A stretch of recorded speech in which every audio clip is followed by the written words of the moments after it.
Olá, meus amigos que estão acompanhando o Araguaia Notícia na nossa página oficial www.araguaianoticia.com.br e também na nossa rede social do Instagram, Facebook e YouTube. O Araguaia Notícia faz a integração da nossa região através da informação. Nós estamos ouvindo os candidatos a deputado federal, estadual, que estão aqui na região do Araguaia. O nosso espaço está aberto àqueles que procuram a sede do Araguaia Notícia. No dia de hoje, nós estamos recebendo aqui Dr. Edivaldo Pereira da Silva. O Dr. Edivaldo, como é conhecido, com 19 anos de história com o sindicalismo. Ele que é candidato a deputado federal e tem se identificado como o federal do Lula na região do Vale do Araguaia. Já fazendo várias caminhadas, semana passada ele esteve no bairro São José e na Vila Maria, e está vindo aqui para falar de propostas. Nosso objetivo é saber o que o candidato tem a oferecer com relação a assuntos importantes para a região do Araguaia. A questão de trafegabilidade, rodovias, hidrovia, como destravar algumas pautas federais, porque ele concorre para o cargo de deputado federal. Doutor Edivaldo, é um prazer recebê-lo aqui. O senhor que já foi secretário da Saúde em Barra do Garças, já esteve aí disputando eleições para o município como candidato a vereador e agora encarando essa disputa para federal, Edivaldo. Então, Ronaldo, dá aqui a minha felicitação por estar aqui hoje conversando contigo, né? Felicitação por estar aqui dialogando com o internauta que prestigia a página do Araguaia Notícias, está dialogando aqui diretamente com o eleitor, né? Não só o barragarcense, mas também a rede mundial de computadores que atinge todo mundo, né? E obviamente vim aqui expor um pouco das minhas ideias, o porquê da minha candidatura, né? E obviamente convidar a todos para que prestigiem a nossa página também, porque lá eu esboço, né, mais conteúdos, mais notícias, mais propostas. Enfim, eu sou efetivamente, né, candidato a deputado federal pelo meu partido, por Mato Grosso, e especialmente pelo Araguaia, né? O meu lema de campanha é justamente esse que falou, mas muito mais do que isso, né?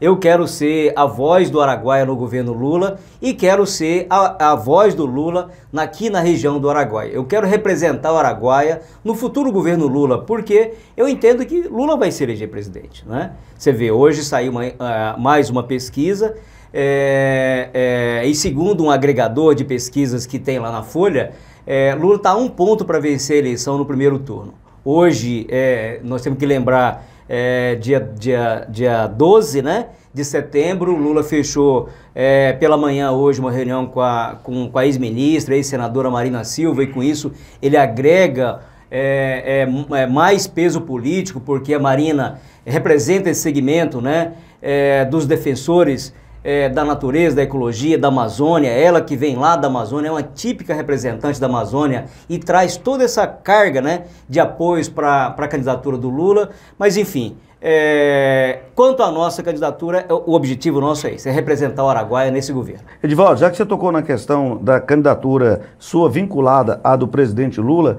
é difícil a gente não falar dessa polarização eleitoral que tem hoje entre Lula e Bolsonaro. Por que chegou a esse nível a política brasileira, na sua opinião? Ronaldo, olha só, polarização a gente sempre viveu, né? A gente sempre teve uma situação de polarização envolvendo dois polos de ideias, de pensamento, duas propostas diferentes de governo, né? Você lembra que nos anos 90 e parte dos anos 2000, né, essa primeira fase do governo Lula, a polarização se dava entre PT e PSDB. Não é? Lá atrás a polarização era PSD, UDN, mais adiante foi Arena e MDB. Quer dizer, a gente sempre viveu essa situação de polarização. O que é ruim agora, e a gente tem que combater, inclusive eu estou denominando as minhas caminhadas de caminhadas pela paz e pela democracia, é que nesse período agora, a gente está vivendo, na minha opinião, um período em que um segmento defende a paz e outro segmento defende o ódio. É a questão da intolerância hoje, né? Muitas vezes não deixa o contrário. Tipo assim, a pessoa gosta do amarelo, que gosta do vermelho, não pode... Ah, não, o vermelho... Essa questão de não aceitar o pensamento contrário do outro, não, né? Mas, Ronaldo, veja bem, o que você tem que observar, o que nós devemos observar e o eleitor deve observar é o seguinte: procura na imprensa notícia de algum petista que agrediu um bolsonarista. Não! nós vivemos essa polarização, mas a história que a gente tem acompanhado aí é que os bolsonaristas, né, alguns deles, obviamente, a gente não pode aqui generalizar, mas alguns mais exaltados, é que tem esse comportamento mais violento. Aqui, na região do Araguaia, você tem dificuldade em falar que você é candidato da chapa do Lula? Quando você vai a algum local, você tem alguma dificuldade nesse sentido ou você tem sido bem recebido, Edivaldo? Nenhuma, Ronaldo. Não tenho dificuldade nenhuma. Você sabe que eu fui candidato a deputado estadual em 2018. Já naquela ocasião, eu fui o único candidato a deputado estadual que apoiei o Fernando Haddad aqui na nossa região. E hoje eu sou o único candidato a deputado federal da nossa região que apoia o presidente Lula. E faço questão de dizer isso. E hoje, para minha grata satisfação, onde quer que a gente vá, eu sou muito bem recebido. Eu tive, Ronaldo, sábado agora na feira lá da Vila Maria. Você precisa de ver os olhos das pessoas quando recebem o meu material, que está lá minha foto colada com a do presidente Lula, a alegria que as pessoas recebem e a manifestação, parte da população com a gente. Na maioria das vezes o que eu recebo é assim, você está com o presidente Lula, então está com a gente, não é?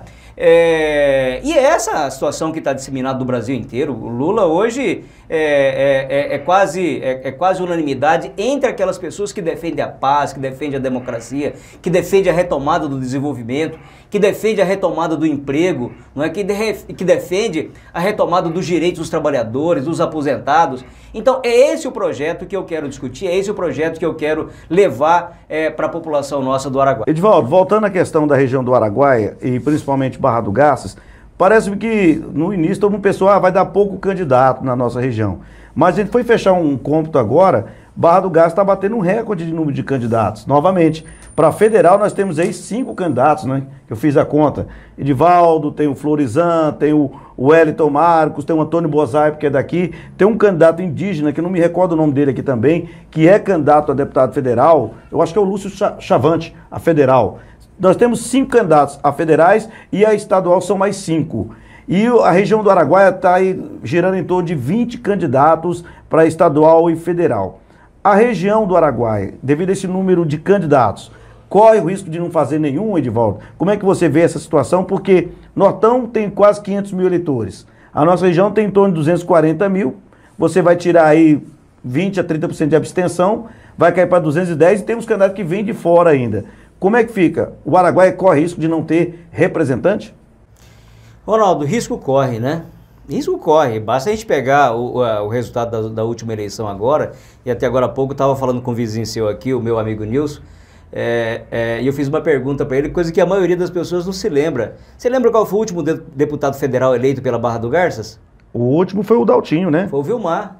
Não, a federal foi o Vilmar. Vilmar em 92. Em 1992. Bom, nós tivemos o Eduardo Moura, que ficou como primeiro suplente, depois ele assumiu em 2008, mas foi em pouco tempo. Assumiu um pouco o mandato dele lá. Mas o último a federal foi o Vilmar mesmo. Foi o Vilmar, então há 30 anos atrás que isso aconteceu. Não é? Então nós temos que ter exata noção disso. E mais, né? Quando eu digo aqui de discutir o desenvolvimento da região, um pouco se refere a isso, Ronaldo. Você sabe por quê? Porque em matéria de orçamento público, né, a gente sabe muito bem que o cobertor é sempre menor do que o tamanho das pernas, né? Ou seja, o orçamento público nosso, ele não atende 100% das nossas necessidades, não é? E na hora que você vai discutir o orçamento, o investimento, discutir com o governador, com o presidente, com os ministros, os secretários, essa questão do olhar para a nossa região, é preciso que a gente tenha representantes lá. Não é? Afinal de contas, essa discussão, ela se dá lá em Brasília, ela se dá lá em Cuiabá, ela não se dá aqui na nossa região propriamente dita, né? E quando a gente não tem representante lá, acaba acontecendo o que está acontecendo hoje, né?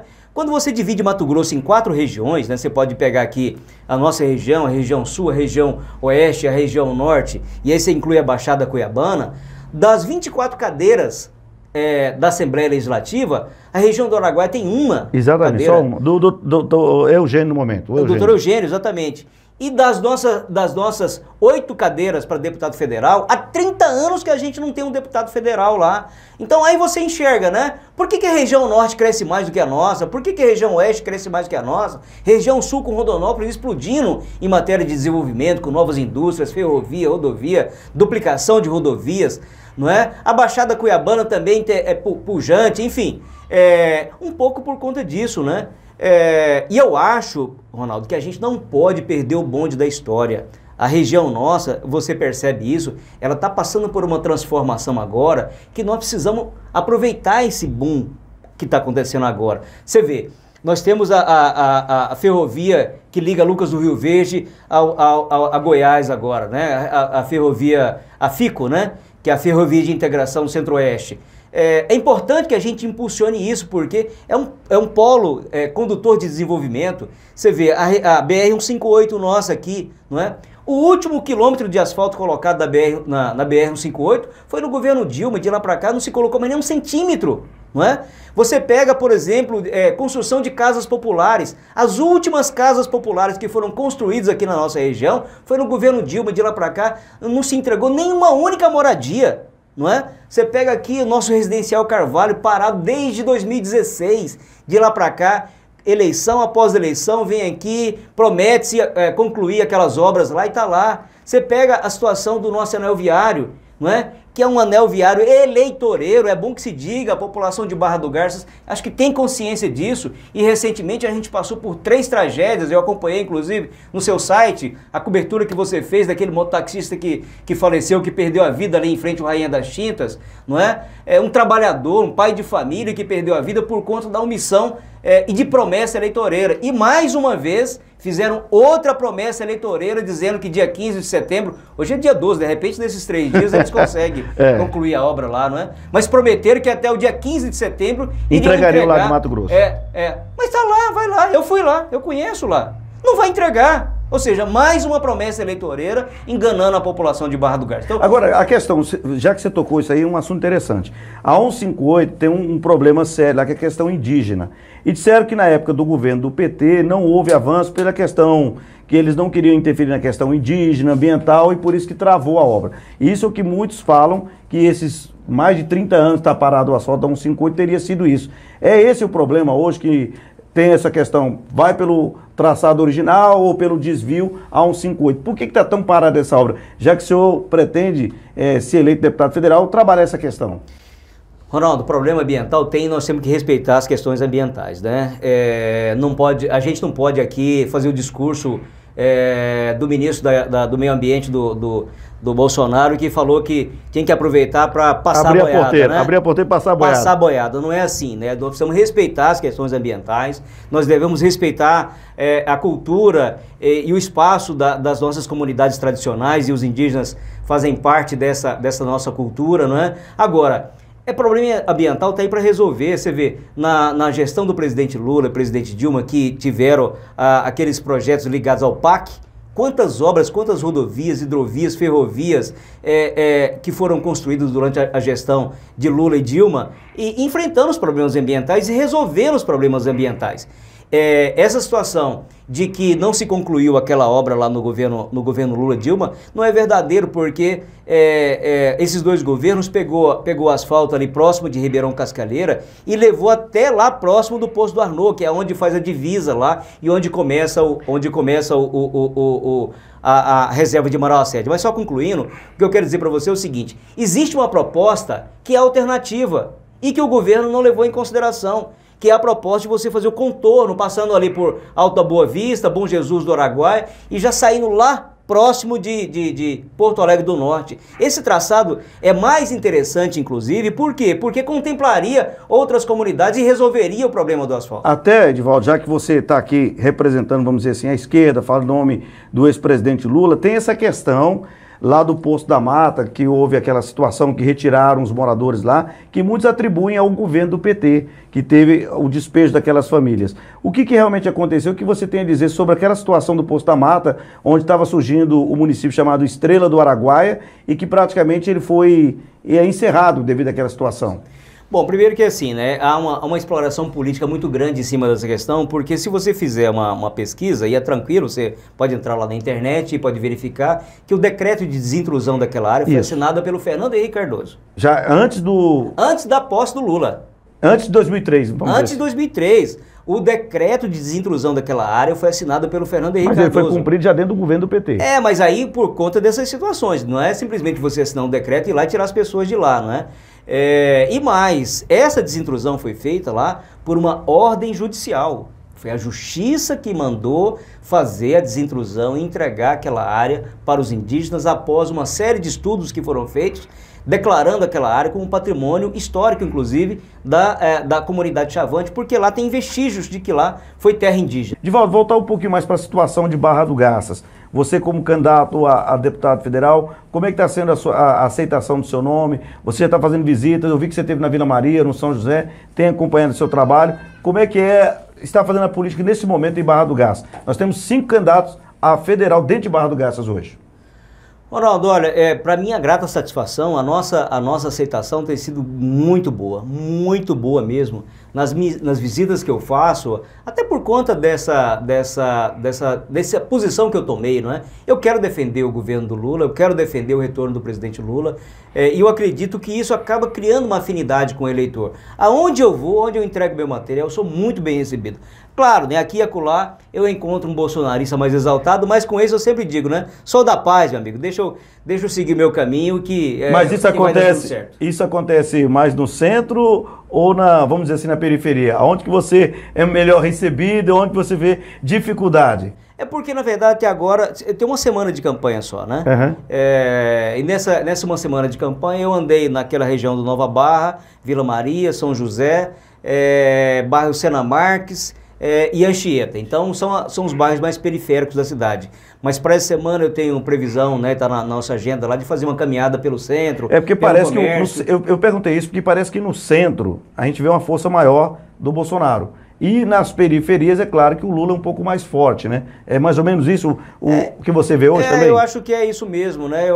Eu tenho notado assim que o Bolsonaro é o candidato dos ricos, né?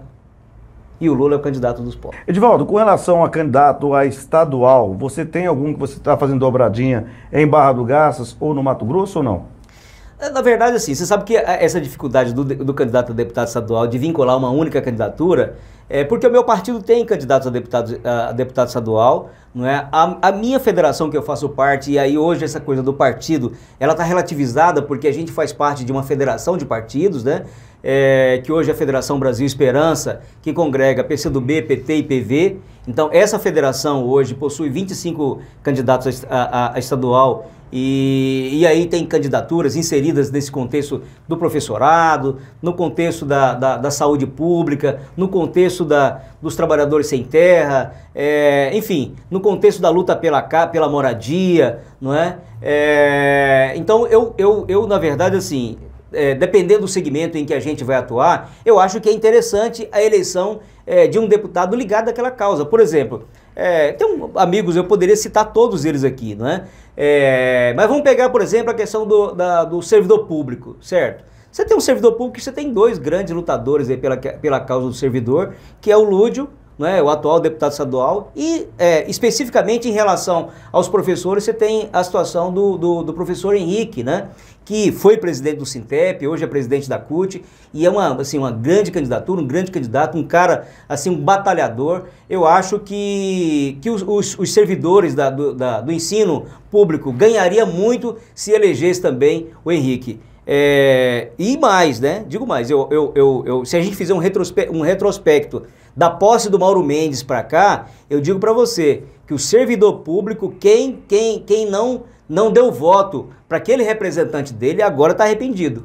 Porque essa luta ela tem que ser permanente. Então é necessário a gente eleger lutadores que vão para a Assembleia para fazer esse enfrentamento e defender todas as causas, mas especificamente essa em relação ao servidor. Eu acho muito interessante observar esse aspecto. Muito bem, gente. Nós estamos conversando com o doutor Edivaldo Pereira da Silva, advogado em Barra do Garças, já foi juiz classista, é candidato a deputado federal, está na luta aí, tentando fazer com que a região do Araguaia volte a ter um deputado federal depois de 30 anos, como ele lembrou muito bem. O último foi Vilmar Pérez, que ocupou esse cargo.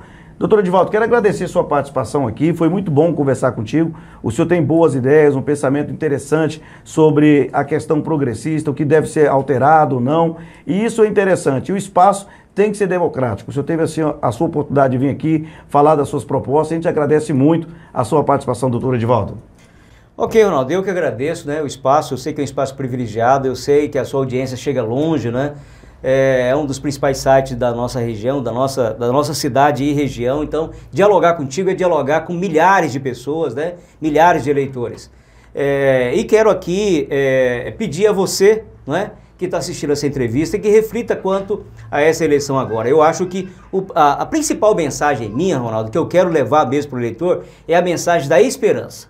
Eu acho que o brasileiro, ele tem que recuperar a esperança de ter um Brasil melhor, de ter um Brasil mais solidário, um Brasil da paz, com menos desmatamento, preservação da nossa Amazônia, do nosso Pantanal, do nosso Cerrado, não é? Que dê dignidade ao trabalhador, que traga esperança à nossa juventude, né? Que amplie a nossa rede educacional. A gente estava falando agora da questão da moradia, por exemplo, né?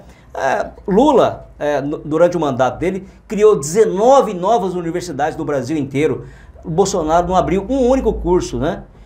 Então, assim, isso para a juventude é algo muito importante. Então, a minha mensagem que eu deixo é essa. E aí, eu quero encerrar aqui pedindo um voto, obviamente, né? Eu sou candidato, eu preciso pedir o voto, né? Então, eu peço o voto para você. Elege o presidente Lula, né? Vamos votar no presidente Lula, vamos votar na dona Márcia Pinheiro, nossa governadora, no Neri, o nosso senador, e peço o voto para mim, deputado federal, 6513, não é? É o meu número.